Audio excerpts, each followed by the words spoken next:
What the fuck is this piece of shit? After getting beat by Manchester City in embarrassing fashion, Eddie Howe's Newcastle need to reflect and recharge. So from breaking down what we learned from the game, to finding out all the details behind a potential move for Nico Williams, as well as revealing the player Newcastle have been in contact with. As per, join us, as we'll break it all down. Also, according to YouTube stats, only about 6% of the people who watch my videos are actually subscribed. So if you like this video or just realized that you're not subscribed, please consider subscribing.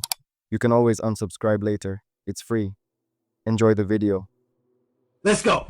So starting off, Newcastle United faced a disappointing 4-0 defeat against Manchester City, with January signing Omar Marmoush netting a first-half hat-trick. Despite having a decent record against top teams, the Magpies appeared flat and devoid of ideas at the Etihad Stadium, just 10 days after a spirited performance against Arsenal. As Alan Shearer said, "It was an absolute horror show from Newcastle United. It was an unacceptable performance. Whether so many players had one eye on the cup final or what, I don't know. But they were all over the place today. They were dreadful. Manchester City, very good again. And you've been grumpy all day. The statistics tell a stark story. Newcastle managed only 38% possession compared to City's 72%, with a mere 3 shots, 1 on target, against City's 11. Newcastle failed to create any significant chances, while City capitalized on 4. Defensively, Newcastle's performance was alarming, particularly the display from right-back Kieran Trippier. He recorded fewer touches, accurate passes, long balls and duels won than goalkeeper Martin Dubravka, having 27 touches, 1 error leading to goal, 17 passes completed, 0 dribbles completed, 0 duels won, 3 times possession lost. Trippier contributed minimally. He was actually substituted at halftime, and his absence seemed to improve the defense, with Tyno Livramento stepping in for the second half. While some might point to Eddie Howe's tactics as a reason for the poor performance, the lack of hunger and mental strength from the starting lineup was more concerning. Bruno Guimaraes highlighted this issue post-match, stating, "Our biggest strength is working hard, but today we were very lazy. We know how difficult it is to come here.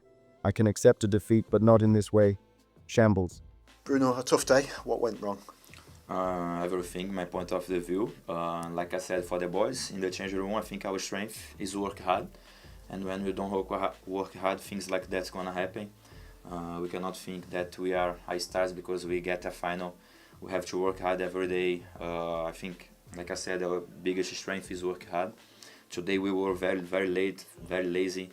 I think Manchester City play well, but we were not good at all. You know, we were so late in our pressure, and we know how difficult it is to come here. But I can accept the defeat, but not the way that this was. You know, is shambles.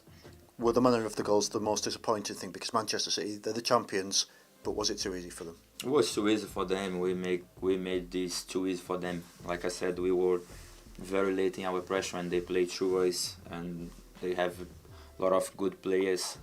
We gave them the space, the time, and they enjoy it. You know, we were very, very late today. I'm not happy at all. Like I said, I accept the defeat, but not the way that this was today.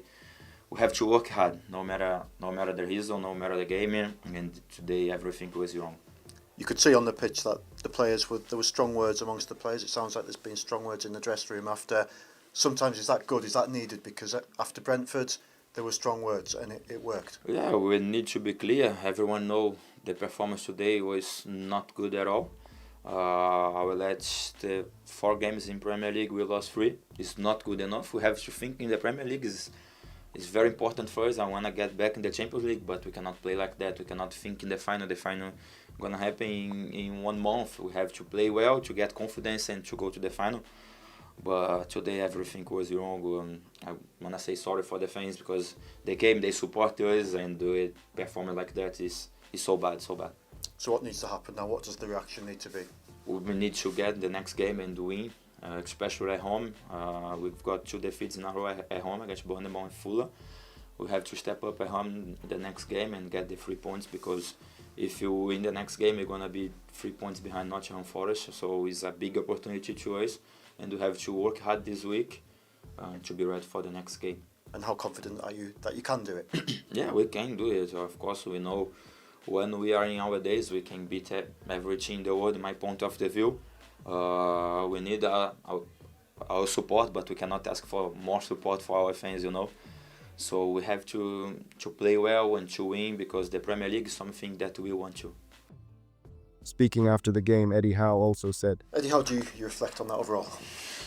Disappointing game, disappointing result, disappointing performance from us. I think we came here with high expectations really of what we could deliver, but no, it wasn't there today. Highlighted really, I think, by the goals we conceded. The first goal in any game is always important. We're disappointed with how we defended what looked like quite a routine situation, but from then onwards, the second and third goal weren't much better, in the sense of coming from dead ball restarts where we just lost focus, it seemed, in that moment, and then before we know it, they're scoring. So lots to take from the game. I'm sure there'll be lots that we'll review and analyse and try and come back better from, and I think that's how we have to take these games when they don't fall your side, is how can we grow from it, how can we become a better team. There's certainly be a lot of things that we could have done better today. At times Manchester City seemed to have quite a lot of time, too much time, and maybe you weren't at your best in the way that you're normally so aggressive and front foot and press teams. Yeah, I think that was our plan, of course, to be that aggressive front foot team. But Manchester City have a way of playing that makes it difficult for you to sustain that against them. They hold the ball so well, they get out of really difficult situations. We put a lot of effort into trying to create those moments, but then couldn't sustain it, and ultimately then you become fatigued because you're chasing the ball for long periods of time, and that's why they've been the world-class team that they have and won so much. But from our viewpoint, as much as you can look at how well they played, we have to look at what we could have done better, and certainly in lots of different little bits, the details that make such a big difference to your general performance were off today. And even you could see amongst the players that there was maybe some stern words amongst them. They expect a lot of each other, and I suppose it's good to see that they care so much, but that they'll know as well. They'll know themselves. Yeah, I think you can feel it on the pitch, and I think we have winners in the dressing room. We have great competitors that pride themselves on being competitive, and I didn't think we were today. So I think that's something that you want to see on the, not so much necessarily on the pitch, but you want to see within the group. You want to see that fire and that determination then to put it right. And I think we have to take all the pain from the defeat and pain from the performance and then try and use that in our next games. Were there any positives you could take? The second half maybe better?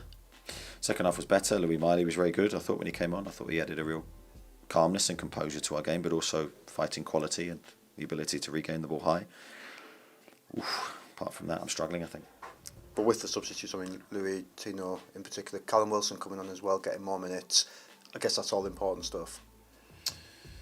Yeah, of course it's important, but really I'm looking at the performances of the individual players and the collective group to go, is that a good representation of us? And sadly it wasn't. Yes, a few bright individual parts, but really you're looking at the main body of work, and we're disappointed with that today. And Nottingham Forest up next, another tough game. The levels will need to be much higher.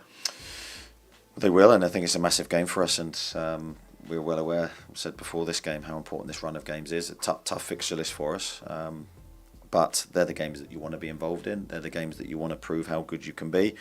We have to be more consistent. The last group of Premier League games hasn't been, the level of how we were playing beforehand. So with the Carabao Cup final approaching in about a month, Newcastle must refocus on their Champions League ambitions and navigate a challenging run of fixtures. It's crucial for the team to regain their form and hunger heading into the Cup final if they hope to achieve success this season. Then moving on to some transfer news, Nico Williams has garnered significant attention following his standout performances at Euro 2024, where he played a crucial role in Spain's success, leading to interest from multiple clubs. Arsenal had Williams as their top target in January, and they are likely to pursue a deal again this summer. Liverpool has also been linked with the Athletic Bilbao player, but it appears that Williams' first choice is a move to Barcelona. According to TBR Football, discussions have been ongoing with various suitors, with Newcastle also keen, and Williams' camp is keeping them informed about his situation. Barcelona had previously engaged in talks with Williams last summer, and he remains their preferred option should he leave Bilbao. However, the Catalan club is currently focused on other priorities, including a potential move for a new striker to bolster their attacking options alongside Robert Lewandowski, who is expected to remain at the club for at least one more season. Williams has a release clause of £48 million, which could facilitate a transfer this summer. While he initially rebuffed interest from English clubs, including Arsenal, Liverpool, and Manchester City, he is now open to considering a move to the Premier League. Alongside Arsenal and Liverpool, Chelsea, Newcastle, and Aston Villa have also emerged as contenders for the 22-year-old winger. Despite a lackluster scoring record this season, having registered only 1 goal and 3 assists in 19 La Liga appearances, Williams' abilities were on full display during the Euros. His performances highlighted his potential, making him a valuable prospect for any top club. As the summer transfer window approaches, the competition for Williams' signature could intensify, but Barcelona currently seems to be in the lead for the talented winger. If he makes a move to one of Europe's elite clubs, it could mark the beginning of a promising new chapter in his career. However, for Newcastle, such a huge move will only hinge on if they qualify for the Champions League in order to make their case more compelling for the player. Then also, in another transfer development, Newcastle United has rekindled its interest in SC Braga winger Roger Fernandes, as reports from Portuguese newspaper O Jogo indicate that the club is in contact regarding a potential move for the talented 19-year-old. This follows previous links from 2022 when Newcastle was also rumored to be pursuing Fernandes. With Callum Wilson back in the starting lineup and Will Osula showcasing his abilities on the right flank, Newcastle's attacking options have received a boost. However, there remains a pressing need for reinforcements in the summer, particularly in the right wing position. Potential targets have included domestic options like Bryan Mbeumo, Johan Bakayoko from PSV Eindhoven, and now even Nico Williams, but the renewed interest in Fernandes suggests a strategic focus on younger talents. Fernandes has enjoyed an impressive season with Braga, contributing 5 goals and 4 assists in 40 appearances. His performances have attracted attention not only from Newcastle, but also from several other European clubs, including Ajax, Atletico Madrid, Borussia Dortmund, and PSV Eindhoven. Notably, there is a €40 million release clause in his current contract, although it remains uncertain whether Braga would be open to accepting a lower fee. Under the guidance of Director of Football Paul Mitchell, Newcastle is emphasizing the acquisition of project players, young talents who can be developed within the club for future success. This approach is exemplified by recent signings like Vakhtang Salia and Baran Yildiz, all aligned with the club's vision of nurturing young players. Eddie Howe has demonstrated an ability to develop talent effectively, and the club's commitment to youth development is becoming increasingly evident. This strategy not only aims to enhance the squad, but also to create a sustainable model for the club's future. As the summer transfer window approaches, it remains to be seen if Newcastle will pursue Fernandes, but his profile fits well within the club's recruitment strategy. Then, finally, if you would want to know the latest new signing Newcastle has just officially announced, click the video link on screen now.